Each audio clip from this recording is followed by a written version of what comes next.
Hi friends, welcome to My Sew Bliss. Today I'm super excited to show you how to make a patchwork bow. They're super cute and bows are super trendy right now, so I thought it'd be a fun tutorial, especially right now around the holiday season. I made this one for Christmas. I think I'm going to hang it on a wreath on my door, but you can make them for on your Christmas tree or for any season, any reason. A big giant bow is always fun to do. So like I said, this is a patchwork one. So I did 3 squares across to make my design, and those are 2-inch squares. I talk more about that later.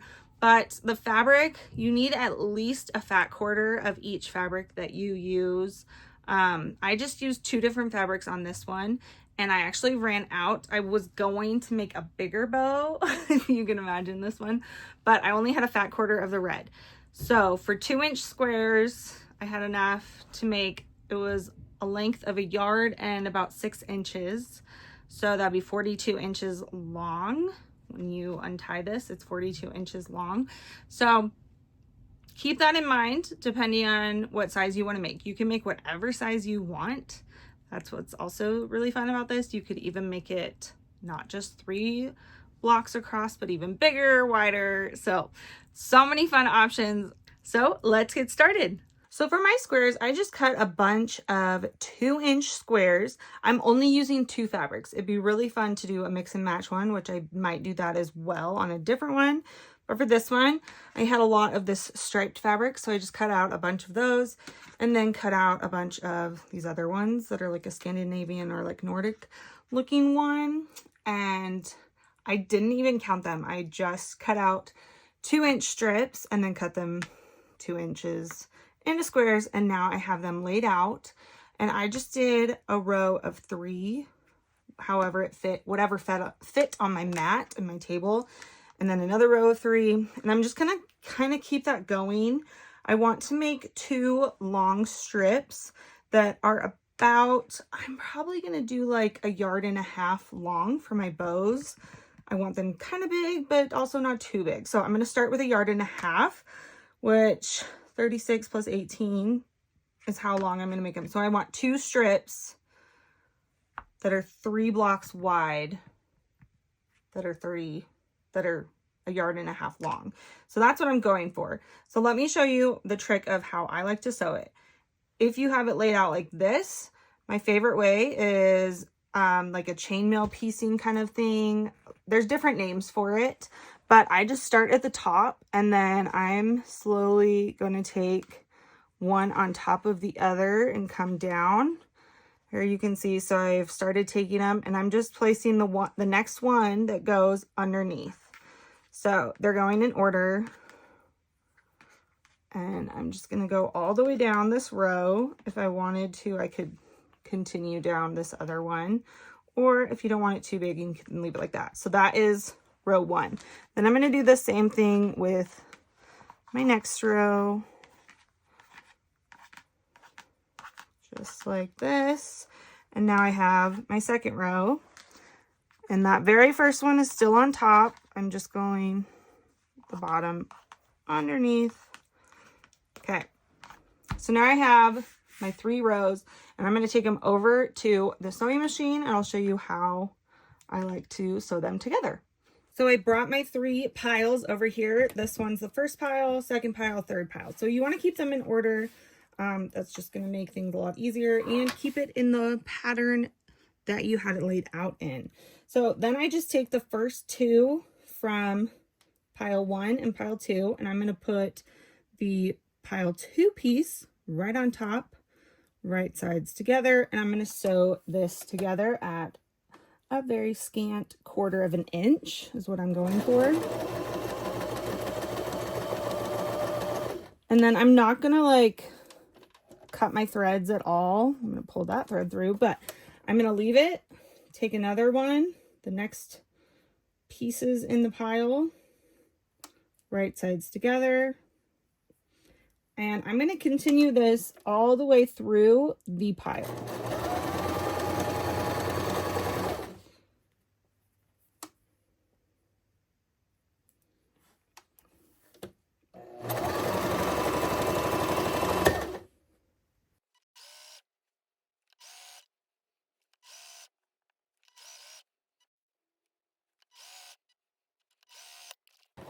When you come to the very end of your 2 stacks, you're going to take it, and now I have this really nice long pieced together, chain milled pieced together row, and I'm just going to go back up to the beginning.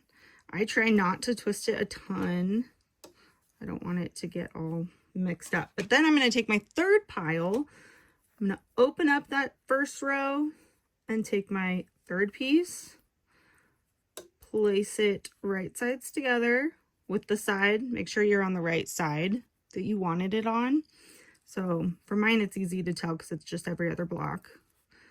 But if you start on the right side, usually the rest of them, it's a lot easier to figure that out. So then I just sew down again. Once I get to the end of that block, I'm going to open up my next block. Take the top one from that pile, place right sides together, and sew it down. And I'm just going to continue down the whole stack and until I'm done with this whole row. Get some extra, there we go, get that thread out of there. Okay, so open the next one, place right sides together, and then sew down at a scant 1/4 of an inch.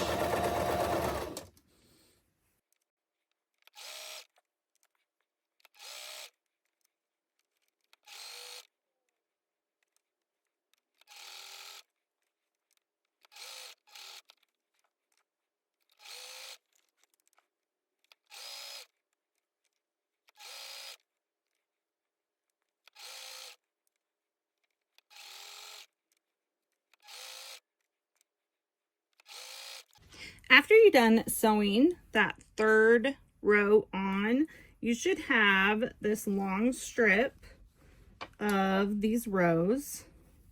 It might get twisted like that. That's okay. We can untwist it. But now I'm going to take it over to the ironing board, and I'm going to iron these seams. I'm going to iron one way for one seam, one row, and then the other way for the other row. So I'm just going to do opposites every other one, so that way they will nest together, which I'll show you what that means. But it's just going to make then sewing the rows together so much easier. And I'm not cutting the strings apart right now. That's going to keep them in order, keep them how I want, so that we can finish them off once we have ironed them. So let's go iron them.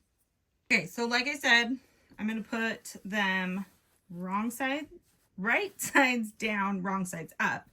And then, oh gosh, don't do that. So lay it flat.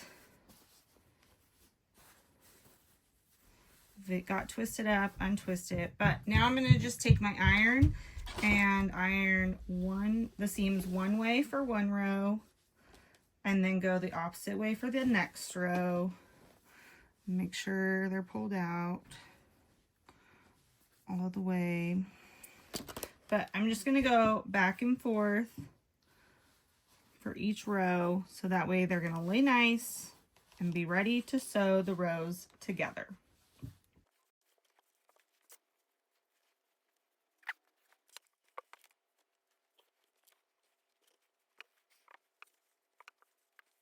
After you're done ironing, you're going to have all your rows lined up in one big piece. And then I'm going to take it over to the sewing machine, place the first 2 right sides together, and stitch those together. Those seams should nest together, which is what I said earlier, I was talking about earlier. And that's where one seam is going to go to the left and one seam is going to go to the right, so that those lines right in there will butt up next to each other and should match up really nicely, creating that line right there. So if it's ironed, it should line up pretty well. Honestly, I'm not that picky about it, so if something doesn't line up, I'm not going to worry about it, but it should be pretty close with our nesting seams like that and ironing. So I'm going to take that right sides together and sew at a scant 1/4 of an inch, which is just kind of like a skinny 1/4 of an inch, not a fat 1/4 of an inch. If you've heard that before, it's becoming more of a common term.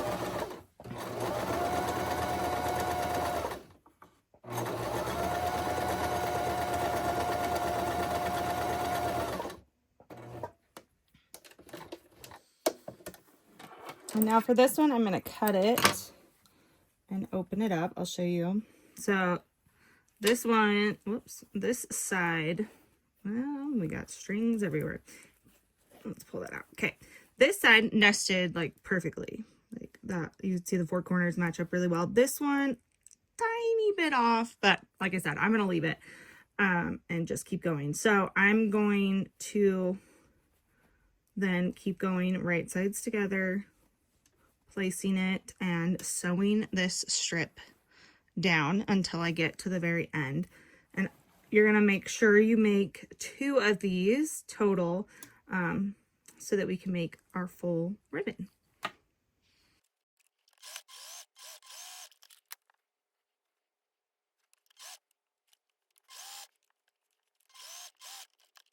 After you've done your piecing, you should have 2 long strips, however long you want them. Mine's going to be a little bit shorter. I ran out of this red fabric and I don't have any more. It's an old print. I'm not going to worry about it. So it's going to be a little bit shorter of a bow than I was hoping for, but I think it'll still be really cute. And it turned out it's like a yard and it's like a yard and 6 inches long, I guess, 7 inches almost. So I'm going to now place them right sides together and get ready to sew them together. One thing that I'm also going to do when I do this is I'm just going to take a marking tool and mark where I want and how I want the like point or triangle at the bottom to be. So I'm going to draw that. I'm not going to cut my fabric yet, but you can make it as like steep of a cut as you want. If you have longer tails, it'd be cuter to do like a deeper cut in it. And if you have shorter tails, maybe a smaller one. So for me, I want to do like a small one. So I'm just going to stay about 1/4 inch away from the corner. And I am just kind of eyeballing it, but also just going to like the middle of this. I kind of just feel like I need some short ones because this is going to be a short tail. And then I'm going to do the same exact thing on the other side so that way they're going to match. And if you need to match them up and make sure they're drawn perfectly, that is totally fine too. And then later I can cut that out after I've sewn it together. Another thing, after you draw it, if you want to pin it together, now is a great time to pin it together. And if not, you can just leave it. I will probably just leave it. Yeah, usually I just kind of like to eyeball things, which sometimes doesn't work out well, but if it works out for you, then great. It's perfect. Once I have those points drawn, I'm going to start right here and just sew this triangle, like I said, and then I'm going to sew down my edge at 1/4 inch. One thing you want to make sure to do is leave a 2 to 3 inch opening so that we can actually turn the bow or strand at this point right sides out and actually see the right side of our fabric. So I'm going to start sewing, like I said, just down at the bottom here. I'm going to sew about 1/4 inch away from that corner on my marking.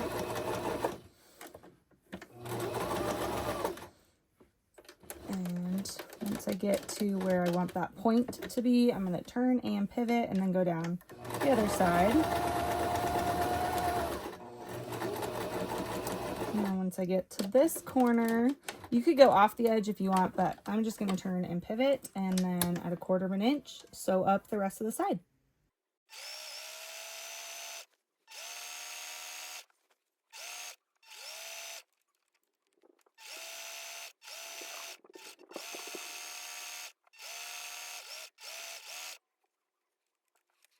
So once you've sewn all the way around the strip, leaving that 2 to 3 inch opening, now I'm going to trim about 1/4 inch away from that stitching that I did for this triangle indentation. Make sure you don't cut your stitching, but we just want to get that bulk of the fabric out.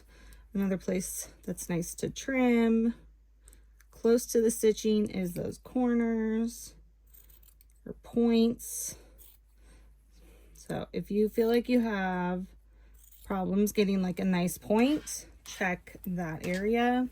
I'm going to do the same thing on the other side, and then I'm ready to turn it right sides out and finish off our bow. Another helpful way to get a nice turn out right here is on your triangle. My stitching comes to this middle part right here. I'm just going to cut straight to it. Make sure you don't cut through your stitching, but just right to it, so it'll open up and spread a little bit, and that'll just lay a lot nicer when we turn it right sides out. I'm going to try and get as close to possible to the stitching without going through it. If you accidentally do go through it, just go do stitching over the stitching that you did, some reinforcement stitching, so that you don't have a hole.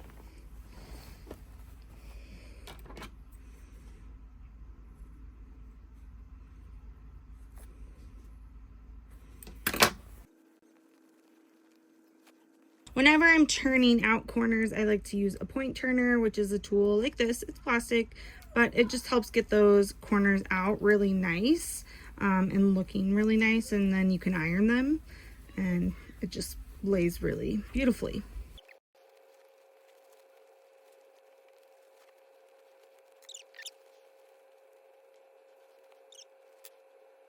Once you have it turned right sides out, you should have this nice long strip. It looks really good. The corners turned out like so. So now I'm going to iron it really good, and that's just going to help it lay nice, look nice. I had my opening, my 2 to 3 inch opening right in the middle. And so when I tie it, it's going to like get tied into that bow, into that knot. So I'm not worried about closing mine. If you want, if you have it on the ends or something, just iron the edges in. Maybe trim those threads while you're at it, and then just top stitch right along here. A little better than what I'm actually showing you, but that will finish that edge off really nicely. And if you don't want anybody to see the stitching, you could also do like a slip stitch or just like a whip stitch really quick to close that off without it being seen. So I'm actually just going to leave it as is, but I am going to go iron it really nicely. Okay guys, once you iron it, I just tied mine like a normal bow. I am not a bow tying expert. I know there's tons of tutorials out there and like ways to tie the perfect bow.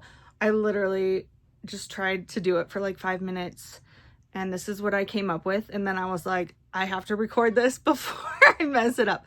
So I'll show you, I'll undo it now, but I wanted to show you because I'm like, oh, that actually looks pretty good. So I just tied it. I think I'm gonna like attach it maybe with like a zip tie, I don't know, something to like a wreath on my front door and put it on my front door. You could put it on a Christmas tree. Obviously you don't have to do it for Christmas. You can do it for any season, any holiday, anything. So I think they turned out really cute. I'm excited about it. I want to do more of a patchwork looking one. I have some Christmas fabric, but maybe I should do one that's not just Christmas. So, okay, let me kind of show you. Like I said, I'm sure there's much better tutorials out there, but I did like more than halfway.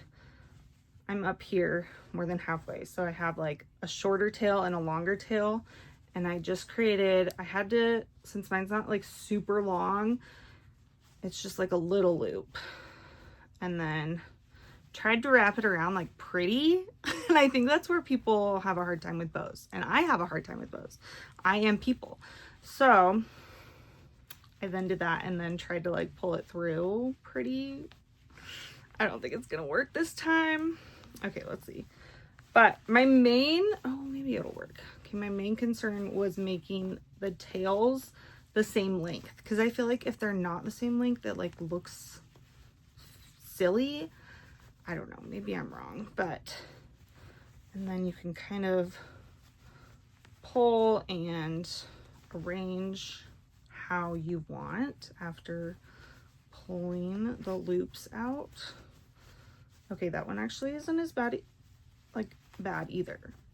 But like I said, I'm sure there's better tutorials out there than this. But I think they're cute. They would be so cute on a Christmas tree. like I said, I'll probably put this on my front door. I think it'll look really cute on a wreath, and it'd be fun to change it out for every season. So I hopefully you guys enjoyed this tutorial and liked the little tips and tricks I added in there as well. If you did, make sure to give this video a thumbs up and to subscribe for more sewing tutorials, and I will see you guys next time. Bye!